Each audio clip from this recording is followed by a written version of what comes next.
Hello, good morning, नमस्कार। I am अभय त्रिपाठी। आप देख रहे हैं हमारा YouTube channel English classes by Abhay sir के नाम से। And welcome back in my channel again. आज मैं आपको पढ़ाऊंगा वर्ब। वर्ब वर्ब मीन्स होती है क्रिया। अगर ये कहें हम किसी सेंटेंस की वर्ब एक सोल है तो इसमें कहना दोहराई नहीं होगी, क्योंकि वर्ब के बिना किसी सेंटेंस की कल्पना नहीं कर सकते हैं। अब सेंटेंस में क्या क्या चीज़ें होती हैं। कोई आपका सेंटेंस है, इस सेंटेंस में तीन चीज़ें होती हैं। एक आपका सब्जेक्ट होता है, दूसरा आपका वर्ब और तीसरी आपकी ऑब्जेक्ट। कोई भी सेंटेंस होगा उसमें आपका सब्जेक्ट होगा, वर्ब होगी और आपका ऑब्जेक्ट होगा। तो अगर वर्ब हटा दी जाए तो वी कांट, वर्ब को अगर हटा दिया जाए तो हम किसी सेंटेंस की कल्पना नहीं कर सकते हैं। अब यहाँ पर जो सब्जेक्ट है और ऑब्जेक्ट है, सब्जेक्ट और ऑब्जेक्ट के साथ सेंटेंस की कल्पना नहीं होती है। आप एग्जाम्पल के माध्यम से देखेंगे। The man killed his wife. दूसरा एग्जाम्पल आपका है I accepted the job offer. अब देखें यहां पर द मैन आपका क्या है, सब्जेक्ट, और हिज वर्क आपका क्या है, ऑब्जेक्ट, और किल्ड यहां पर क्या है, किल्ड यहां पर वर्ब है। लाइक दैट आई यहां पर आपका सब्जेक्ट है और एक्सेप्टेड आपका यहाँ पर वर्ब है और जॉब ऑफर आपका यहाँ पर क्या है, ऑब्जेक्ट है।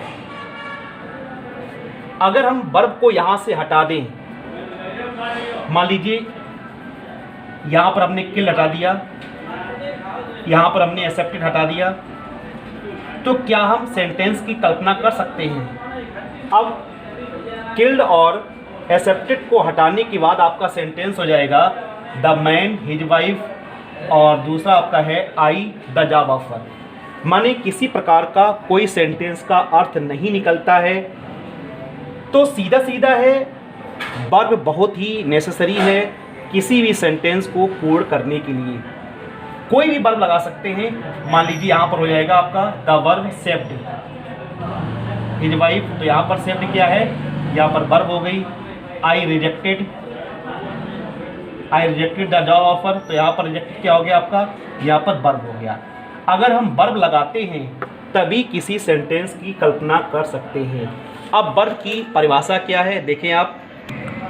अब इसकी डेफिनेशन देखेंगे। A verb is a word which denotes an action state about a subject.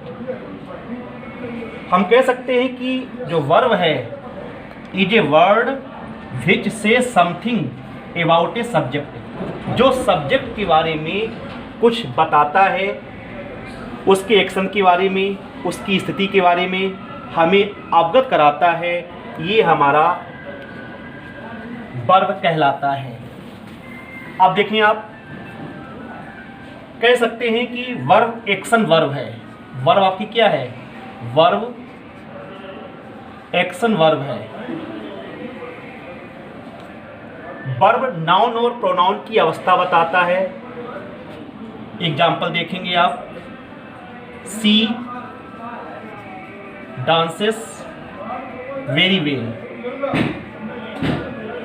अब यहां पर डांसेस क्या है, डांसेस यहां पर वर्ब है।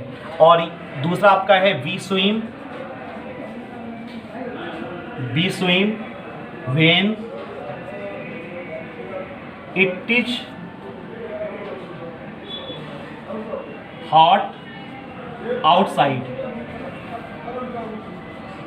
यहाँ पर स्विम आपकी वर्ब है, तो डांसेस और स्विम ये दोनों आपके फिजिकल एक्शन हैं। कौन से एक्शन है? फिजिकल एक्शन है। सेकेंड एग्जांपल देखिए आप, I think you should sleep now. You should sleep now, he was not well. He was not well. अब ये दोनों स्टेट शो करते हैं, स्थिति को बताते हैं। ही वॉज नॉट वेल और I think you should sleep now, ये दोनों स्थिति को बताते हैं। और कुछ वर्ब आपकी मेंटल वर्ब के रूप में होती हैं। मेंटल वर्ब जो होती हैं we can not see, mental verb को हम देख नहीं सकते हैं। ये मेंटल वर्ब आपकी केवल इमोशन और पोजीशन से रिलेटेड होती हैं। जैसे आप देखेंगे prefer, like, hate, hope, know, forget, wish, mind, promise, notice,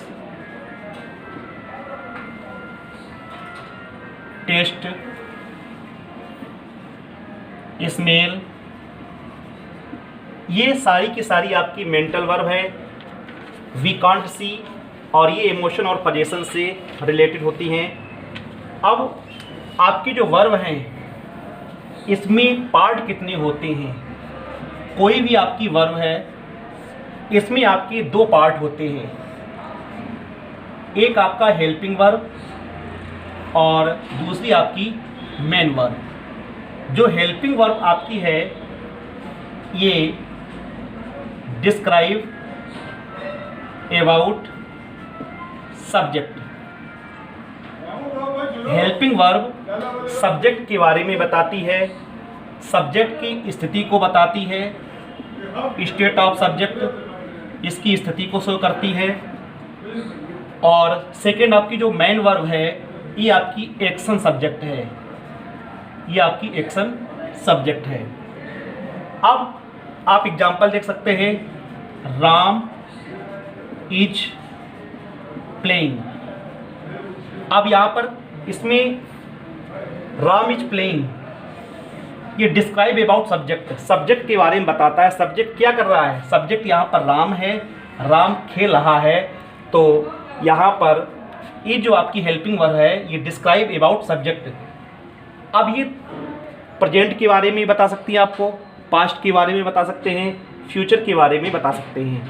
और हेल्पिंग वर्ब के दो भाग होते हैं, एक आपका है मॉडल्स और सेकंड आपका है primary auxiliary verb. Primary auxiliary जो मेन वर्ब है, मेन वर्ब की तरह एक्ट करती आपकी हेल्पिंग वर्ब। हम कह सकते हैं जो हेल्पिंग वर्ब आपकी है वो मेन वर्ब की तरह एक्ट कर सकती है। अब देखें आप, आपका ये जो बी है, वी, डू और हैव, ये आपकी मेन वर्ब है। क्या आपकी है? मेन वर्ब है। और इनकी जो फैमिली है, बी की फैमिली में ईच, एम, आर, बाज और बर आता है। डू की फैमिली में डू, डच, डिड आता है। और हैव की फैमिली में हैज, हैव और हैड आता है। अब इसको हम एग्जाम्पल के माध्यम से क्लियर करेंगे। अब देखिए जो आपका बी है, बी का प्रयोग किस तरीके से होता है मेन वर्ब के रूप में, और इसकी जो फैमिली है उनका प्रयोग हेल्पिंग वर्ब के तरीके से कैसे होगा ये आप क्लियर करेंगे। अब देखिए यहाँ पर प्रेजेंट, पास्ट और फ्यूचर। अगर हम बी को हेल्पिंग वर्ब और मेन वर्ब के रूप में प्रेजेंट में हम कार्य करें तो देखेंगे ही इज प्लेइंग। सेंटेंस आपका ही इज प्लेइंग। इज यहाँ पर क्या है, हेल्पिंग वर्ब है, और प्ले आपका क्या है, मेन वर्ब है। इसी तरीके से लाइक दैट पास्ट में ही वाज प्लेइंग, तो बाज आपका हेल्पिंग वर्ब है और ये आपका मेन वर्ब है।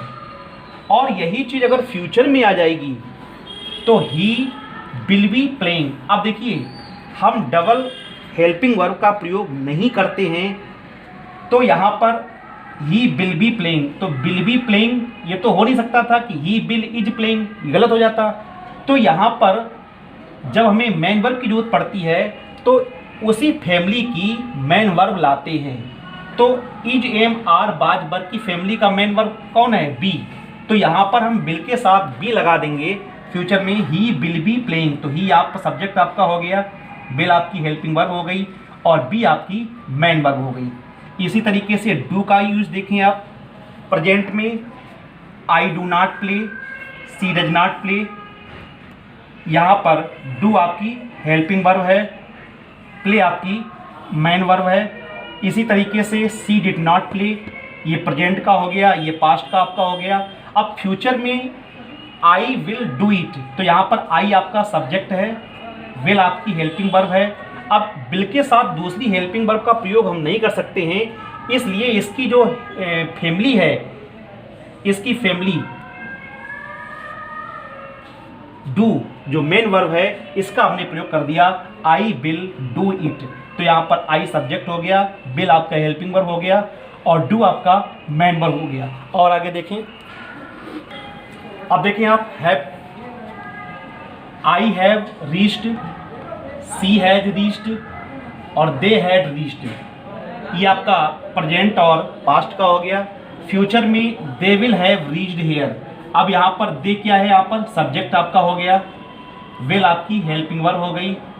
अब दूसरी हेल्पिंग वर्ब नहीं लगा सकते हैं, तो यहाँ पर हैव हम मेन वर्ब के रूप में लगा देंगे, जो कि हैव, हैज, हैड की जो मेन वर्ब की जो हेड है वो आपकी हैव है, इसलिए यहाँ पर हमने हैव का प्रयोग कर दिया है।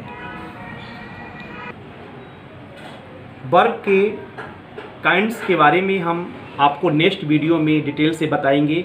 अलग अलग बुक्स में अलग अलग तरीके से उसके काइंड्स को डिवाइड किया गया है। हम आपकी शंकाओं को समाधान करते हुए उसको डिटेल से बताएंगे।